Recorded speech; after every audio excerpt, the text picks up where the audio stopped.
रविंद्र जडेजा भारत की हार के ये हीरो हैं या विलेन? हीरो है यार, हीरो की कोई बात पहले नहीं तो है। किसी भी हार का कोई हीरो नहीं होता, सिर्फ विलेन ही होता है। हार के भी हीरो यार हार के हीरो ही हैं, क्योंकि देखो जब हीरो एंड तक बंदा टिका हुआ है हाँ। तो हीरो ही है ना, वो आउट भी नहीं हुआ। भाई वो सिराज भाई आउट हो गए, सामने से कोई तरीका है? भाई 181 बॉलों में 61 रन बनाए रविंद्र जडेजा ने। टीम इंडिया ने लॉर्ड्स टेस्ट मैच को काफी हद तक खींचने की कोशिश करी, लेकिन एंड में 22 रन से हार गई। और अब सोशल मीडिया पर बात हो रही है कि रविंद्र जडेजा, जिनको हीरो बताया जा रहा था, जो कि लास्ट तक पहले जसप्रीत बुमराह के साथ और फिर मोहम्मद सिराज के साथ, उससे पहले नीतीश कुमार रेड्डी के साथ भी, उन्होंने पहले वॉशिंगटन सुंदर के साथ भी, बाकी लोग तो टिके ही नहीं ना। वॉशिंगटन सुंदर तो खुद 4 बॉल खेलकर चले गए।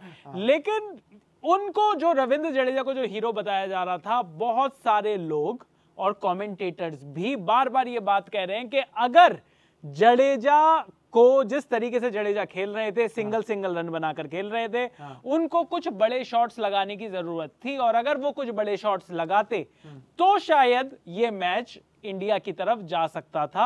अदरवाइज हर ओवर में एक रन टुक टुक टुक टुक टुक टुक, it was bound to happen कि कोई सी बॉल कभी आपके विकेट पे जाकर टकरा जाती। जडेजा ने इज्जत बचा ली। अब जाके बंदे जो हैं वो ये बोल रहे हैं कि भाई what a test match, this was the greatest test match of all time, ये वो। अगर जडेजा भी वही एक आधे दो लंबे शॉट मार के आउट हो जाते, इंडिया 100 पे ऑल आउट हो जाती, तो फिर क्या फायदा रह जाता? बिल्कुल। और लंच के तुरंत बाद इंडिया अगर आउट हो जाती तो शायद ये मैच यहां तक फंसता भी नहीं। तो जो सवाल है और जो लोगों से भी पूछा जा रहा है, आप भी ये बताइए कि इंडिया जो टेस्ट मैच है लॉर्ड्स का, तीसरा टेस्ट मैच, वो 22 रन से हारी।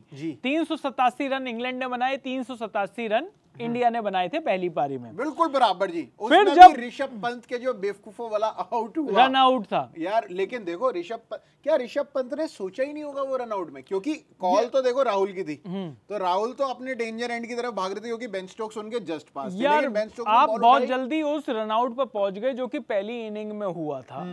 उसमें कहीं ना कहीं अगर आप ये देखोगे, उस रन आउट से ठीक पहले ऋषभ पंत काफी अनकंफर्टेबल भी हो रहे थे। ऐसा सा लग रहा था कि बार बार वो शॉर्ट पिच बॉल, उनके हाथ में चोट, वो कभी हाथ बचा रहे हैं, कभी कुछ कर रहे हैं।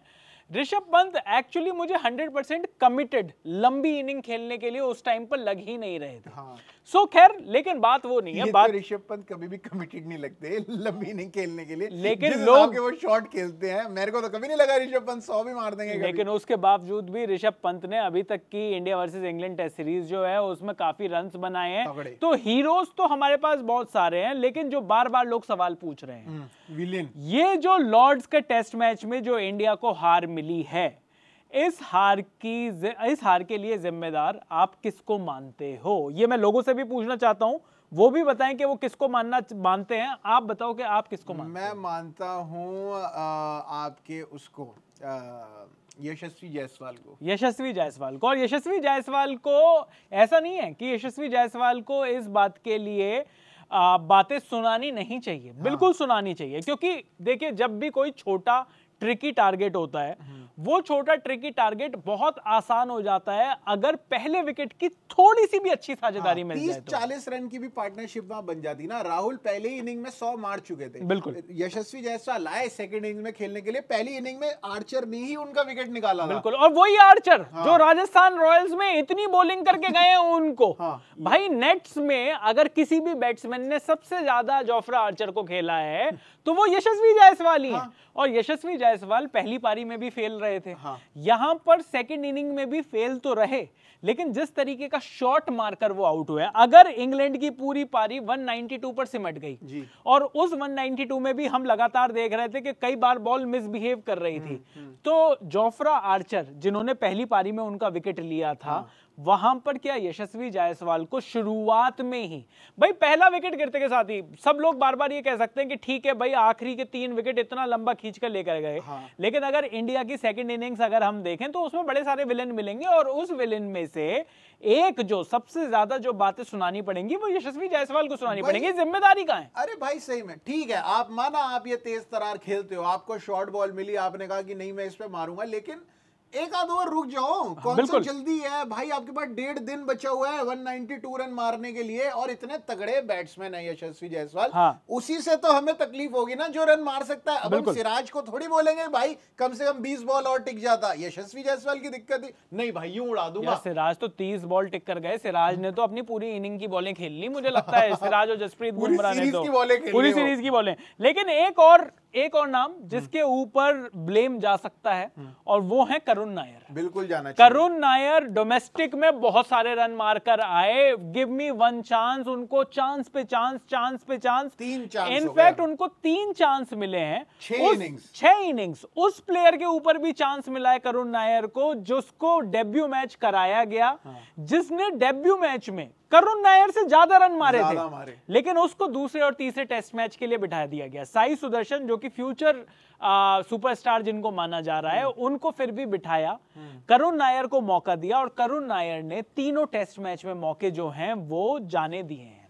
करुण नायर ने 14 रन बनाए, कार्ड्स की बॉल पर एलबीडब्ल्यू हुए, एंड अगेन जिस तरीके से एलबीडब्ल्यू हुए, भाई बॉल ही छोड़ दी इन्होंने, नो शॉट ऑफर्ड। यार आपने पिच देख ली है, आपने पहले ओपनिंग पे देखा किस तरीके से यशस्वी जायसवाल पहले आउट हुए, उसके बाद आप देख रहे हो बॉल हिलडुल रही है, आप मतलब सामने आती हुई बॉल को कैसे लीव कर रहे हैं यार। वो मतलब इतना तो यार करुण नायर से एक्सपेक्टेड नहीं है, जो बंदा करीब 1200 रन मार के आ रहा हो एक डोमेस्टिक सीजन के अंदर, वो बंदा इस तरीके से खेल रहा ना। वो आईपीएल में चले, एक 94 रन की पारी आके आईपीएल भी उनका खराब, अब टेस्ट मैच में आए हैं, पूरे 6 इनिंग्स के अंदर 150 नहीं है, हाईएस्ट स्कोर उनका 40 का है। 40 रन के लिए थोड़ी क्या करुण नायर को बिठाया, पुजारा की जगह लिए इन्होंने, पुजारा की जगह लिए। और अगर इतने मौके, फिर से वही लोग कहेंगे, अगर साई सुदर्शन को इतने मौके मिलते, हो सकता है नंबर 3 पर साई सुदर्शन इनसे ज्यादा बड़ा खेल दिखा देते। भाई पहले टेस्ट मैच में Sai Sudharsan first inning duck, Karun Nair first inning duck, लेकिन सेकंड इनिंग में उन्होंने 30 रन मारे थे, इन्होंने 20 ही रन मारे थे, 16 ही मारे थे करुण नायर ने 16 ही मारे थे, तो 30 मारे थे। तो भाई आप ये देखिए, और मतलब उस टाइम पर मुझे लगता है कि करुण नायर को भी काफी बातें सुनने को मिलेंगी।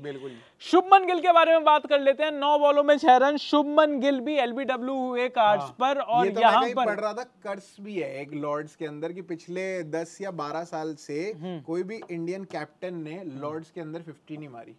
ये भी हो सकता है, लेकिन कहीं ना कहीं जो संजय मांजरेकर का कहना है उस पर भी वापस आएंगे कि भाई विराट कोहली तो जब चीखते थे, चिल्लाते थे, लड़ाइयां करते थे, माँ बहन की गालियां देते थे, तो उनका खेल थोड़ा सा और निखरता था, एग्रेशन आता था। क्या शुभमन गिल वो एग्रेशन में विराट कोहली को कॉपी करने की कोशिश कर रहे हैं, या ये उनका भी नेचुरल है? मेरे को नहीं लगता शुभमन गिल का ये नेचुरल है। एम्पायर से तो चलो लड़ लेते हैं, ठीक है, नेचुरल, पर मतलब मैं इस बात में थोड़ा सा डिफर करूंगा। मतलब उन्होंने ऐसा वो कोई, मतलब वो जो कर रहे हैं ना कि अपनी बॉल्स और ये वो और यूं करके जो बात कर रहे हैं, बढ़िया तो लगा कहीं ना कहीं। देखो मतलब के आए सामने, पिच के वहां से बिल्कुल सामने। मैं तो शुभमन को इस मामले में फुल सपोर्ट है मेरा।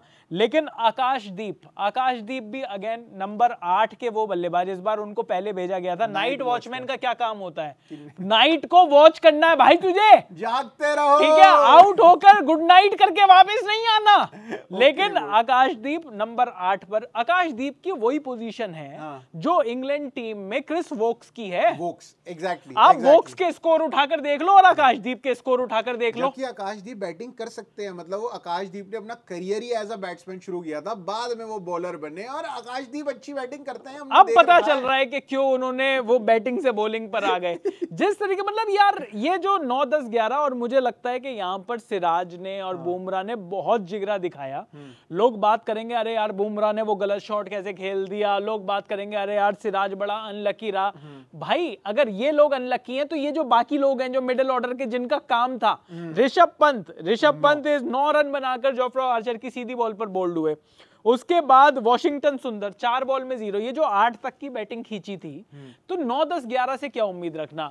लेकिन सुंदर भी अनलकी आउट थे यार थोड़े, मतलब कि बढ़िया कैच पकड़ा उनका, बहुत बढ़िया कैच पकड़ा, बहुत बढ़िया कैच पकड़ा, बहुत बढ़िया, इस वजह से वो अनलकी थे। तो क्या जडेजा, अब आते हैं बात जडेजा पर, जडेजा को क्या करना चाहिए था? लोग बात कर रहे हैं कि भाई जब इस तरीके का कोई मैच फंसता है तो टीमें तब जीतती हैं, टीमें तब चमत्कार करती हैं जब एक बैट्समैन तोड़ के रन बनाता है और दूसरा पुछल्ला नंबर 10 और नंबर 11 वाला टेकता है। आप याद करो वो बेन स्टोक्स की वो इनिंग्स हेडिंगले में, बेन स्टोक्स की वो जो 116 रन चाहिए थे जब 9 विकेट गिर गए थे। और भाई मैं उस मैच के बारे में आज ही एक रिकॉर्ड पढ़ रहा था, इंग्लैंड की टीम पहली इनिंग्स में 67 पर ऑल आउट हुई थी उसमें, उस टेस्ट मैच में।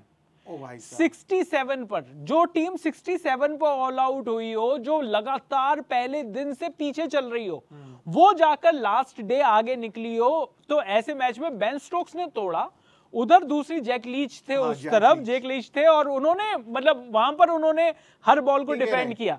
जो काम बुमराह और सिराज कर रहे थे वो काम तो उनका ही था, लेकिन क्या जडेजा का भी सिंगल लेने का ही काम था, या जडेजा बीच बीच में थोड़े से, अगर यही रन, अभी 22 रन से हारे हैं, थोड़े से अगर आप ये समझ लो कि 4 शॉट्स और होते, मैं ये नहीं कह रहा कि 4 छक्के होते, 4 शॉट्स अगर होते और ये स्कोर 10 के आसपास पहुंचता, शायद इंग्लैंड पर और प्रेशर पड़ता। इंग्लैंड भी लगातार कहीं ना कहीं वो लास्ट का जो था ना वेटिंग गेम, आप भी, मैं भी, और मैं तो ये कहूंगा कि लोग भी, भाई हम सब लोग जब मैच देख रहे थे, हमें उम्मीद कम थी, डर ज्यादा था कि तो अब जाएगा विकेट। हर बॉल पे लग रहा था विकेट है, हर बॉल पे। और ये जो उम्मीद नहीं होती ना, ये डर क्यों लग रहा था? ये डर इसलिए लग रहा था क्योंकि आप हर बॉल को डिफेंड कर रहे थे। आपको 70 ओवर में 70 रन बनाने हैं, तो यार आप 70 ओवर खेलकर थोड़ी वो रन बनाओगे। सही बात है। और वैसे भी 80 ओवर के बाद बॉल चेंज हो जानी थी, तो कमेंटेटर्स भी ये बोल रहे थे, वैसे ही कह रहे थे, हाँ, कि भाई जैसी नई बॉल आएगी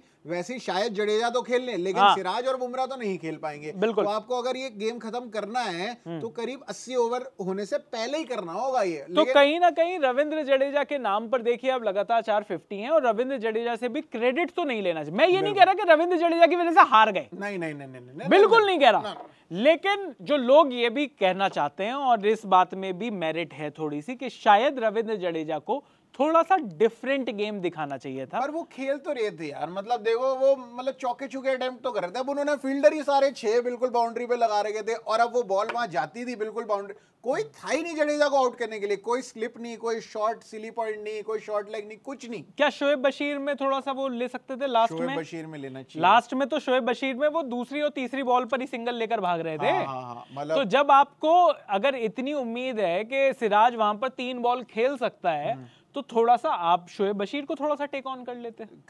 मतलब ऐसा नहीं है कि स्कोप नहीं था, स्कोप भी था, लेकिन शायद जडेजा को लगा होगा कि इस तरीके से गेम बढ़ाया जा सकता है। लेकिन मतलब ये इस तरीके का गेम मुझे तो याद नहीं आ रहा। अगर लोगों को याद हो कि भाई सिंगल लेकर 50 रन बनाने हैं, वो 50 ओवर में सिंगल लेकर किसी टीम ने मैच जीता हो। मुझे एक मैच याद आता है कि वीवीएस लक्ष्मण प्रज्ञान ओझा के साथ उन्होंने वो मैच खत्म किया था। वहां पर भी लक्ष्मण लगातार चौके लगा रहे थे। 10वें और 11वें का काम सिंगल लेना हो सकता है, लेकिन जो बैट्समैन बैटिंग कर रहा है उसका भी काम सिंगल लेना हो, ये थोड़ा सा समझ से बाहर है। बाकी आप बताइए कि ये जो लॉर्ड्स टेस्ट में 22 रन की जो टीम इंडिया को मिली है हार, उस हार का कौन प्लेयर है जिम्मेदार? जो प्लेयर जिम्मेदार है उसका आप नाम लिखिए, थोड़ी सी डिबेट करेंगे, थोड़ी सी बातें करेंगे कमेंट सेक्शन में। बाकी इंडिया वर्सेस इंग्लैंड 2-1 से आगे चल रही है। अगले टेस्ट मैच में क्या होगा, क्या टीम इंडिया को कोई चेंज करने चाहिए, जो भी ये सारी बातें करेंगे यहीं पर बैठकर स्विच के स्टूडियो में। अभी के लिए बस इतना ही। मेरा नाम है चैन रस्तोगी, मेरा नाम है प्रशांत कपूर, और आप देख रहे हैं स्विच।